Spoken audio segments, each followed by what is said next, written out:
jette pas la boîte de céréales comme ça, mon grand. Tu sais bien que maintenant, il y a un certain nombre de déchets qui sont recyclables. C'est pour ça qu'on a plusieurs bacs. Ça nous permet de faire le tri.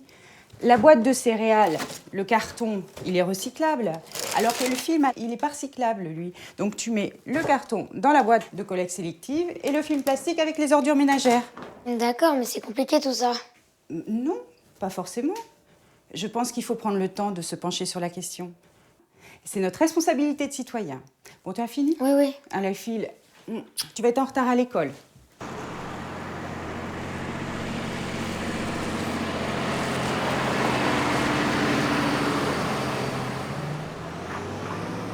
Salut. Ah, salut. Qu'est-ce que tu as? Tu n'as pas dormi? Si, mais je me posais des questions sur les poubelles. Super, tu n'as rien d'autre à penser le matin. Bah, j'en parlais avec ma mère, et quand je descends de chez moi, paf, je tombe sur le camion de collecte. Et alors? Bah, je me demande où ils vont. On a des bacs différents, on nous demande de trier. Mais après, qu'est-ce qui se passe? Ils te posent toujours des questions bizarres. Si tu veux, on demande à la maîtresse. Yes, bonne idée. Madame, attendez. Bonjour les enfants. Oh, vous m'avez l'air bien excité. Bah ouais, avec Benoît et Clémence, on doit travailler sur les déchets, savoir ce qu'ils deviennent. Ouais, ça c'est pour notre exposé. Oh, mais ça c'est un très bon sujet. Et vous avez eu le temps de voir comment démarrer vos recherches?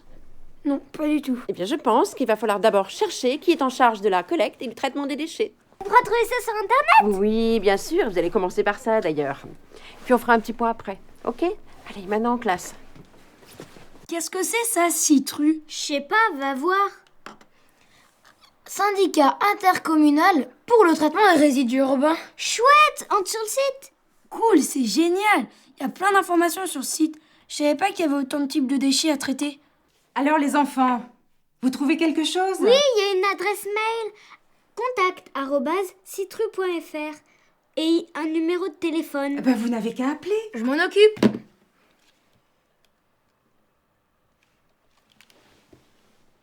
Ça sonne. Le Citru, bonjour. Oui, bonjour. Nous sommes des élèves de 6e de la commune de Carrières-sur-Seine et nous voudrions avoir des renseignements sur le parcours des déchets. Pouvez-vous nous aider?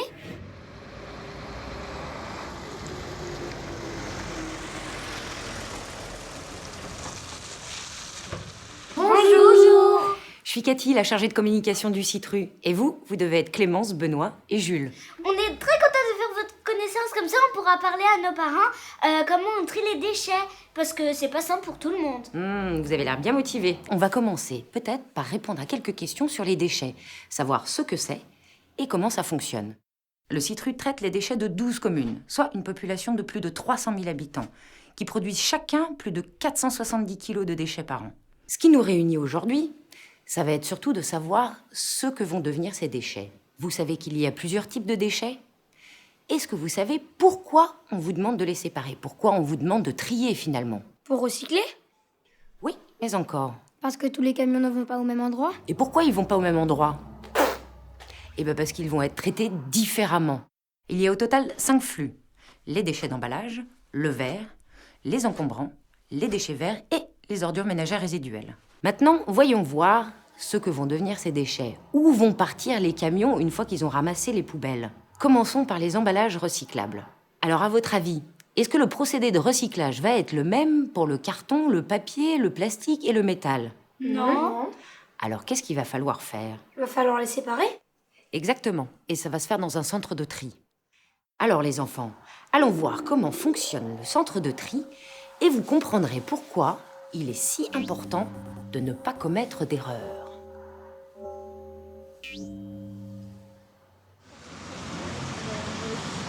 Quand les camions arrivent, ils sont pesés et on note systématiquement la commune dans laquelle ils ont collecté.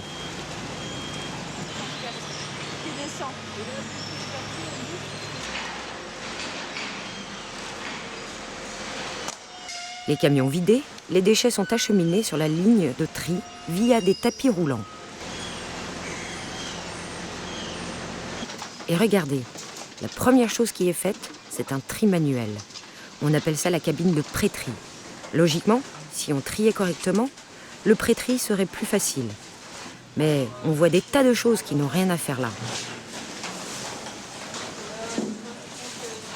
Dans cette cabine de tri, on isole certains éléments. Il y a tellement d'erreurs de tri qu'ils sont surtout obligés de retirer ce qui n'a rien à faire dans les emballages recyclables. Regardez le nombre de sacs plastiques. Passé cette première cabine de tri, les emballages passent dans le tri mécanique. Le tri mécanique se fait grâce à un ensemble de tapis, de trommelles, d'aimants, qui permettent de séparer les 4 matériaux.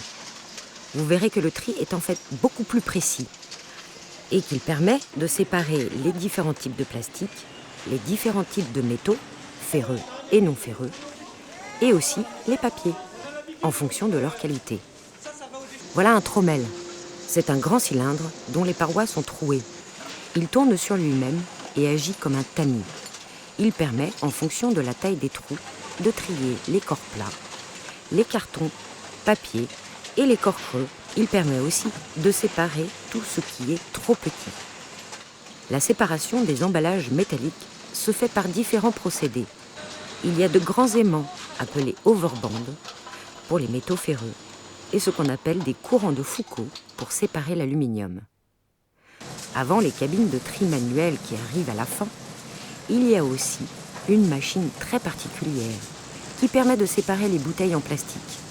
Cette machine de tri optique reconnaît la matière et expulse les bouteilles du tapis à l'aide d'un jet d'air très puissant. Une fois tous les matériaux triés, ce ne sont pas 4, mais bien 9 flux différents qui seront tous recyclés dans des usines différentes. Pour vous donner un exemple, quand vous mettez du plastique dans le bac, on va ressortir plusieurs types de plastique. Effectivement, il y a les bouteilles d'eau claire, les bouteilles d'eau colorée, ou alors les bouteilles opaques, comme les bouteilles de lait, les flacons de shampoing. Et c'est la même chose pour les papiers. On a différents types de qualité de papier. Enfin, il y a les métaux ferreux et les métaux non ferreux. Ils sont ensuite tous mis en balles, c'est-à-dire écrasés, compactés en gros cubes, qui partent chacun dans des usines spécialisées. Ce qui est un déchet pour l'habitant est en fait une matière première pour ceux qui vont les recycler. Grâce au tri des habitants, le Citru a pu, en 2009, envoyer 11 200 tonnes de déchets en recyclage. Et les erreurs de tri, elles deviennent quoi après ? Les erreurs de tri, elles vont être renvoyées ici à Carrières-sur-Seine pour y être incinérées. Ça fait des transports en plus ? Oui, ça fait des transports en plus. Autant vous dire que mieux on trie, moins ça coûte. Ça, c'est clair. Le pétrole, par exemple, est une énergie fossile. On utilise le pétrole pour fabriquer de l'essence, mais aussi du plastique et plein d'autres choses. On pompe, alors qu'on sait qu'il reste à peu près 100 ans de pétrole sur Terre. Utiliser du plastique pour refabriquer du plastique, c'est donc permettre d'économiser ces ressources absolument indispensables. Passons maintenant aux emballages en verre.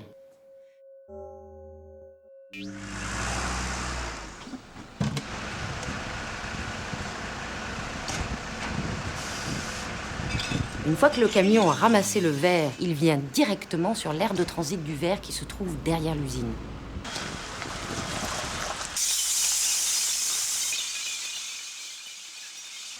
Et là, le recycleur va venir les chercher et les emmener directement en usine de recyclage. Les verres de vaisselle cassés, mais aussi les fenêtres, les miroirs, le verre des ampoules, tous ces verres-là vont dans les ordures ménagères résiduelles. Il faut savoir qu'avec une bouteille collectée, on peut faire une bouteille recyclée. Bien trié, le verre est recyclable à l'infini. Savez-vous ce que sont les déchets végétaux ?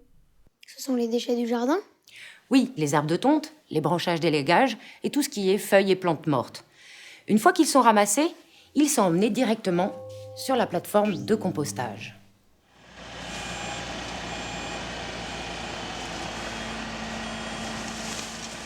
Une fois ramassés, les déchets verts sont emmenés à la plateforme de compostage où ils sont pesés. Le compostage des déchets verts comporte plusieurs étapes, mais il n'y a pas d'étape de tri. Il faut donc être vigilant. Il arrive encore trop souvent qu'on trouve dans les déchets verts des sacs plastiques, des ficelles, des décorations de Noël à l'époque des sapins. Pour transformer les déchets verts en compost, la première étape consiste à broyer ces derniers. On obtient un tas de broyat qui est ensuite criblé. Le crible va permettre de séparer les déchets verts selon leur taille et leur texture. Alors dites-moi les enfants, est-ce que vous avez une idée de ce qui se passe pour que les déchets végétaux se transforment en compost. On rajoute des produits pour que ça se transforme. Pas tout à fait. Il y a effectivement un phénomène de dégradation, mais qui apparaît grâce à la digestion des déchets verts par les micro-organismes. On peut observer une montée de la température qui peut atteindre 70 degrés. Elle est due à la respiration de ces micro-organismes. Regardez, ça fume. Il faut donc régulièrement retourner le tas pour que l'oxygène soit toujours présent. Ainsi, ce sont plusieurs types de micro-organismes différents qui vont se succéder pour transformer complètement le végétal en humus, le fameux compost.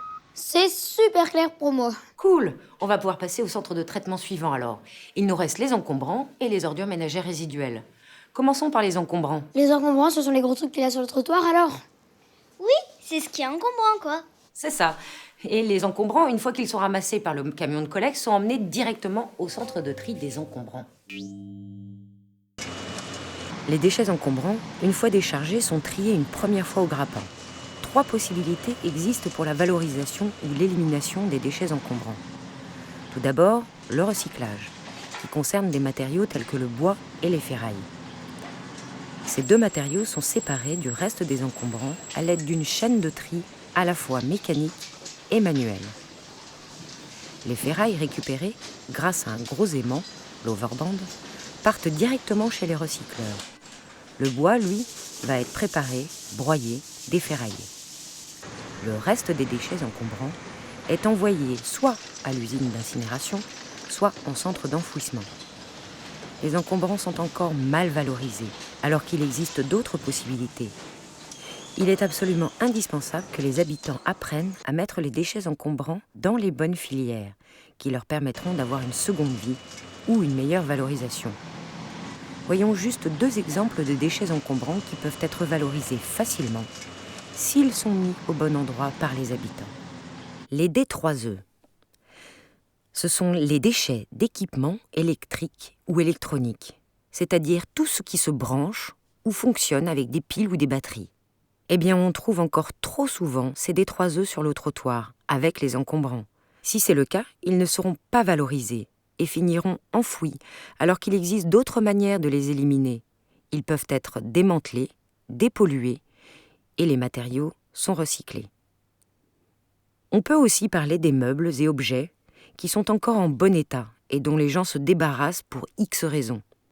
Le Citru travaille avec la communauté Emmaüs, qui met à disposition, sur la déchetterie, la benne du réemploi, dédiée aux meubles et objets en bon état. Les encombrants sont vraiment encombrants. Le traitement de ces déchets est une problématique puisqu'aujourd'hui, une part encore trop importante est enfouie. Alors les enfants, voyons maintenant le dernier flux de déchets traités par le Citru.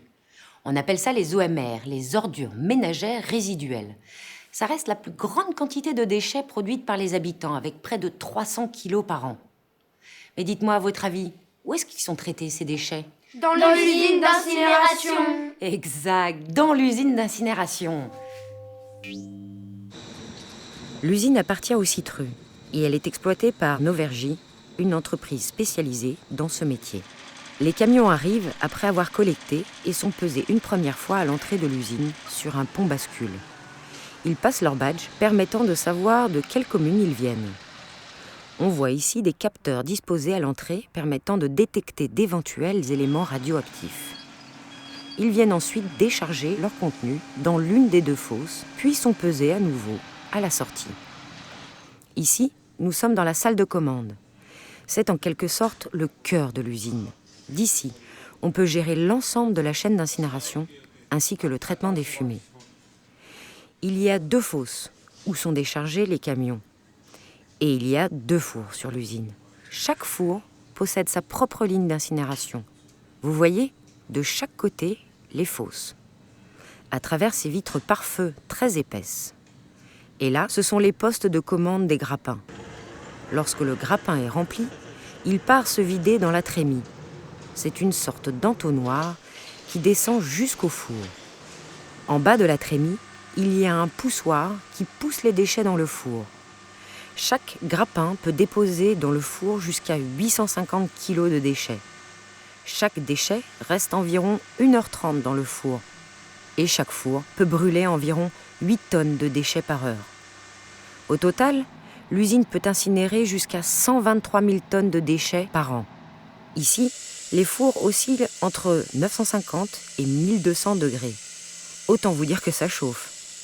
Pour que les déchets brûlent correctement, on ajoute un élément qui est bien connu pour faire vivre le feu, l'air. On ajoute environ 4000 m3 d'air par tonne de déchets incinérés. Cet air va devenir de la fumée. Il va falloir la traiter elle aussi, parce qu'en brûlant des déchets, elle se charge en substances chimiques et en poussières qui peuvent être nuisibles. Chaque étape de traitement des fumées permet de capter ces éléments ou de les transformer. Les fumées passent ensuite dans des filtres à manches qui agissent comme des sacs d'aspirateur et vont permettre de récupérer toutes les poussières et les éléments chimiques devenus solides. Il y en a environ 700 par four, dans lesquels l'air est aspiré. Au fur et à mesure, la poussière fait une croûte sur chaque manche. La poussière que l'on récupère alors est appelée réfium. Elle est le seul déchet ultime que produit l'usine. Et les cendres? On les appelle les mâchefers. Ils sortent du four et sont refroidis avant d'être emmenés sur des tapis. On va alors séparer la ferraille, toujours avec notre gros aimant qu'on appelle overband. Les ferrailles qui ont perdu de leur qualité en passant dans les fours sont utilisées dans la fabrication de fer à béton. Et les mâches-fer, on en fait quoi? Les mâchefers, eux, sont utilisés comme sous-couche routière. On les pose sur le tracé des routes avant de couler le bitume par-dessus. Mais il y a autre chose qui est valorisée sur l'usine. Ah bon? Oui, et vous allez voir, c'est assez impressionnant. Je vous ai parlé tout à l'heure de la température des fours. Entre 900 et 1200 degrés Celsius. Exact. Et ce que nous allons voir maintenant s'appelle la valorisation énergétique. Le principe est de fabriquer de l'énergie à partir de cette chaleur. Dans un premier temps, on fabrique de la vapeur à très haute pression. Cette vapeur va être lâchée dans une grosse machine appelée le turbo-alternateur. Le principe est assez complexe, mais la vapeur va entraîner une grosse turbine, une roue si vous voulez, qui va tourner très très très vite et permettre de fabriquer ainsi de l'électricité. Une partie de cette électricité est utilisée pour le fonctionnement de l'usine et le reste est revendu pour être utilisé ailleurs. Regardez ces gros tuyaux, c'est ce qu'on appelle le réseau de chaleur. C'est un réseau de tuyaux remplis d'eau et complètement fermé. On va utiliser la chaleur produite par l'usine pour chauffer cette eau. Et cette eau chaude va elle-même aller chauffer l'eau des immeubles. Et il y a environ 3400 équivalents logements qui sont chauffés comme ça, à Chatou et à Carrières-sur-Seine. Voilà, je crois que vous savez tout sur le traitement des déchets. En tout cas, ceux qui sont collectés devant chez vous. Pourquoi? Il y en a d'autres? Oh oui, il y en a bien d'autres, et qui nécessitent des traitements particuliers. Je vous propose de les découvrir en visitant la déchetterie. C'est quoi une déchetterie? C'est ce que nous allons découvrir. La déchetterie est une installation un peu particulière. Les déchets qu'on trouve ici sont amenés par les habitants. Ils ne sont pas ramassés chez vous. C'est ce qu'on appelle un point d'apport volontaire. Les gens viennent volontairement amener leurs déchets ici. La déchetterie est un endroit génial où on peut trier les déchets facilement pour les envoyer ensuite dans la bonne filière de traitement. Commençons par les déchets spéciaux des ménages. Peinture, colle, vernis, solvants, acides et autres produits dits dangereux. Ces déchets-là ne doivent surtout pas être mis sur le trottoir lors du ramassage des encombrants. Dans les déchets dangereux, on trouve aussi les piles, certaines ampoules, comme les ampoules basse consommation. Regardez, voilà la benne du réemploi. Ici, c'est l'espace D3E. Vous vous rappelez? Les déchets d'équipements électriques et électroniques. Ah, regardez aussi, dans les déchets spéciaux, nous avons mis en place la collecte des radiographies et celle des huiles alimentaires usagées. Les huiles alimentaires sont nettoyées et utilisées comme carburant pour les bus. Là, vous avez les séries de bennes, dans lesquelles les gens trient les gravats, les encombrants, les ferrailles, le bois, les déchets verts. Dans cette benne déchets verts, on peut aussi y entreposer les grosses souches d'arbres qui ne sont pas ramassées sur le trottoir. Vous avez aussi des containers pour le carton, journaux magazines, les emballages en verre. Enfin, on voit ici la borne Le Relais, qui permet de récupérer les textiles, vêtements et accessoires.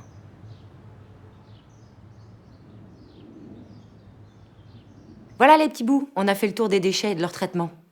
Moi, je dis, on a bien fait de venir. Je me serais jamais douté qu'il y avait autant de choses à faire avec nos déchets. Moi non plus. Je compte sur vous pour faire un super exposé et bien expliquer tout ce qu'on a vu ensemble. Merci Cathy, c'était génial. Merci à vous les enfants. Et n'oubliez pas, au Citru, on trie.